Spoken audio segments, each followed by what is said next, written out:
మహాగణపతిం మనసా స్మరామి మహాగణపతిం మనసా స్మరామి. TR creations family అందరికీ నా హృదయపూర్వక ధన్యవాదాలు. అలాగే మార్చి మాసానికి సంబంధించి ద్వాదశ రాశుల వారికి సంబంధించి మాస ఫలాలు ఏ విధంగా ఉండబోతున్నాయని చూద్దాం. ఈ మార్చి నెలలోనే షష్టగ్రహ కూటమి కూడా జరుగుతూ ఉంది. సో దీని గురించి కూడా ఎప్పటి నుంచో మనం చెప్పుకుంటూ వచ్చాం. దానికి సంబంధించిన స్పెషల్ వీడియోస్ అన్ని రాశులకు కూడా చేసుకుంటూ వచ్చాం మనం. సో అలాగే ఈ మాసం మేజర్ ఈవెంట్స్ చూస్తే కనుక 13వ తారీఖున హోలీ ఉంది, 28 మాస శివరాత్రి ఉంది. అలాగే ఇక 30వ తారీఖున నూతన తెలుగు సంవత్సరాది విశ్వావసునామ సంవత్సరం ఉగాది 30వ తారీఖున. సో ఇక ఈ మాసంలో గురుడు ఆల్రెడీ వృషభంలో ఉన్నారు, కుజుడు ఈ కుజస్తంభన ఆయన మిథునంలో ఉన్నాడు, కన్యా రాశిలో ఇక్కడ కేతు ఉన్నారు.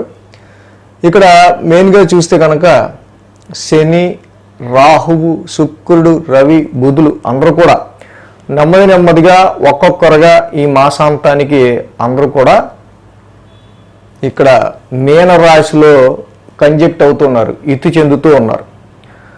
సో బుధ శుక్రులు అలాగే రవి 18వ తారీఖు నుంచి మీన రాశిలోకి వస్తారు.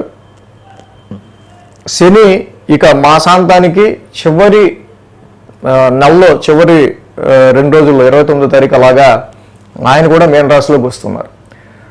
సో మొత్తంగా ఒక్కొక్క గ్రహాలు ఇలా మీన రాశిలో అలైన్ అవుతుందో ఇప్పుడు గురుడు, కుజుడు, కేతువు ఈ గ్రహాల యొక్క స్థితి ఆధారంగా ద్వాదశ రాశుల వారికి మార్చి నెల మాస ఫలితాలు ఏ విధంగా ఉండబోతున్నాయండి ఈ షష్టగ్రహ కూటమికి సంబంధించిన నెలలో అనేది మనం తెలుసుకుందాం.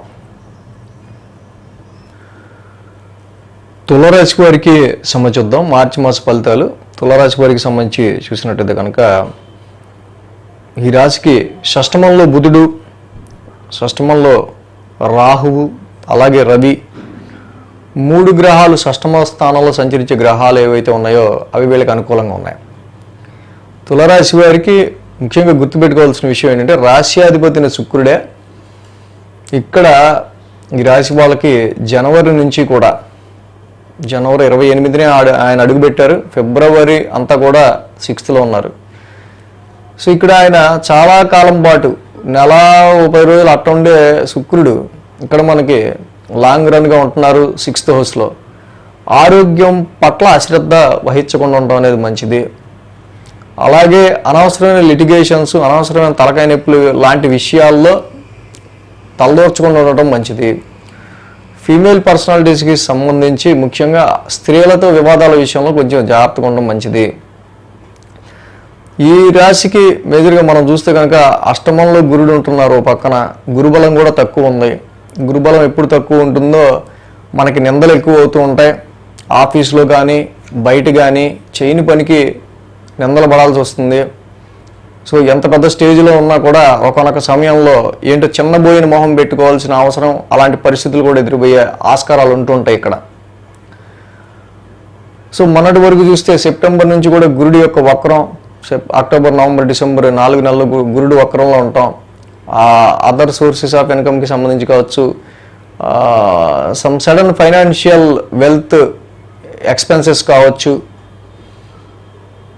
సో ఇక్కడ 8th హౌస్ అనేది యాంగ్జైటీకి సంబంధించింది, కొంచెం టెన్స్ ఫీలింగ్ కలిగించే హౌస్. అంతైనా ఈ డార్క్ హౌస్ని ఎక్స్పాండ్ చేయడం వల్ల కొంత మనకి ఏంటంటే నెగిటివ్నెస్ ఎక్కువ ఉంటుంది మైండ్లో.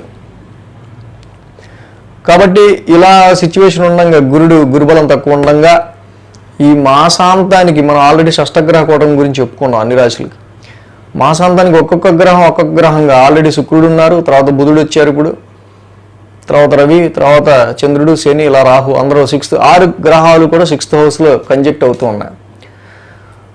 సో అనవసరంగా ఇక్కడ ఏమవుతుందంటే ఒక్కొక్కసారి కొన్ని విషయాలు జాగ్రత్త లేకపోతే ఎవరికన్నా ఇక్కడ మనకి 6th లార్డ్ మహాదశలు ఏమైనా జరుగుతూ ఉంటే ఈ టైంలో కోర్టు కేసెస్ అనేవి యాక్టివేట్ అయ్యే ఆస్కారాలు ఉంటాయి.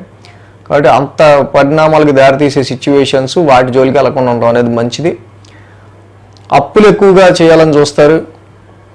సో ఈ రాశి వాళ్ళకి ప్రతి దానిలో ఏదో ఒక తెలియని ఫియర్ తెలియని ఒక భయం అనేది వెంటాడుతుండే ఆస్కారాలు ఉంటాయి. నెమ్మదిగా మార్చ్ అంటేనే మరి ఎడ్యుకేషనల్ మంత్ కాబట్టి చదువుకునే పిల్లల్లో కొంత భయం ఎక్కువ అవుతుంది.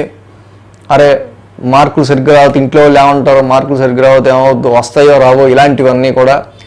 ఎందుకంటే 6th హౌస్లో ఇన్ని గ్రహాల యొక్క కంజంక్షన్ జరుగుతుండడం వల్ల. సో అలాంటి భయాన్ని వదిలేసి, ఇలాంటి ఫియర్ని వదిలేసి కాన్ఫిడెంట్గా నేను బాగా రాయగలను, రాస్తాను అని ముందుకెళ్ళటం మంచిది.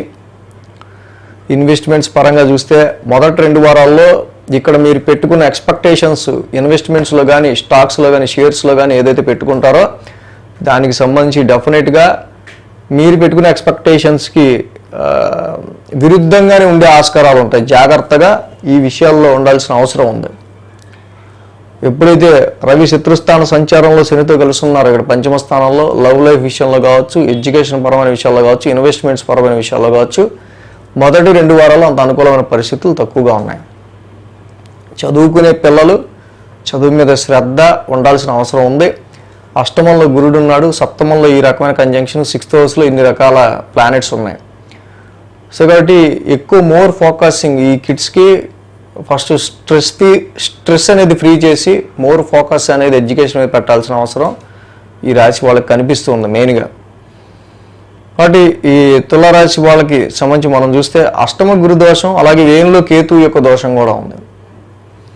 అష్టమ గురు దోషానికి కేజింపు శనగలోకి ఎల్లో క్లాత్ ప్రతి వారం దానం ఇచ్చుకుంటూ వెళ్ళటం మంచిది. అలాగే దేవానాంచ ఋషినంచ గురు నవకర శాంతి మంత్రం చదువుకోవడం మంచిది. 1000 స్థానంలో కూడా కేతు ఉన్నాడు కాబట్టి ఫలాస పుష్ప శంకాసం కేతు నవకర శాంతి మంత్రం చదువుకోవటం, ప్రతి మంగళవారం సుబ్రహ్మణ్య స్వామికి అభిషేకం చేసుకోవటం ఈ రాశి వాళ్ళకి ఇంకా మంచి ఉత్తమమైన ఫలితాలు వీళ్ళు పొందే ఆస్కారాలు అనేవి ఉంటూ ఉంటాయి. కాబట్టి తులారాశి వారికి ఏదైతే మనోటి వరకు భాగ్యస్థానంలో కుజుడు ఉన్నారు, వక్రించి ఉన్నారు. అసలు ఈ భాగ్యస్థానంలో కుజుడు వక్రించి ఉండడం తండ్రి గారి హెల్త్కి సంబంధించి కావచ్చు, భాగ్యస్థానం మీరు ఫారెన్కి సంబంధించి చేసుకునే ప్రయత్నాల విషయంలో కావచ్చు, మీ సేవింగ్స్ విషయాల్లో కావచ్చు, అన్నిట్లో కూడా కొంత ఖర్చులు ఎక్కువ, లక్ అండ్ ఫార్చ్యూన్ అదృష్టానికి సంబంధించిన విషయాల్లో చిక్కులు ఎక్కువ ఇలా ఉంటుంది.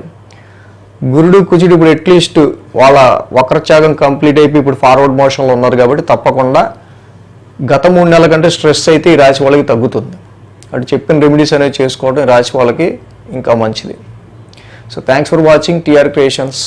ధన్యవాదాలు. ఈ వీడియో కనుక మీకు నచ్చినట్లయితే లైక్ చేయండి, షేర్ చేయండి. మరిన్ని అప్డేట్స్ కోసం సబ్స్క్రైబ్ చేయడం మాత్రం మర్చిపోకండి.